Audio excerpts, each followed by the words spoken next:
اسلام نه دی بد، مسلمانی نه دی بده، خو چې مسلمانو ته یو غلط سړی را دن نشي نو ته ولې اسلام نوم پې باندې بدناموي؟ ولې لکه اوس ملایانو په صورت کې یو سړی دی غلط کار وکړي نو ته ولې اسلام ټارګټ کوي؟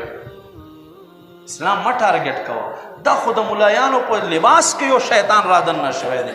خپل اسلام سره ګورې په داسې خبرو باندې نفرت مه پیدا کوئ.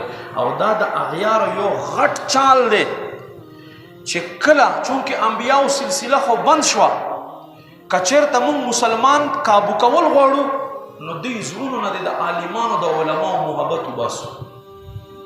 او نبی علیہ السلام فرمایي سیأتی زمان علی الناس، اے ما امتیانو یو داسې وخت په خلکو را روان دی یترکون العلماء والفقهاء، عالمان فقها به خلق پرېږدي پرېبږدي او څه به کوي ویجعلون الجهلاء رؤساء، جاهلان بې علمه ناپوهه خلق په خپل مشران هغه به غلطې غلطې فتوې ورکوي. فرمایي ځان به هم ګمراه کړي او دوی به هم ځان سره ګمراه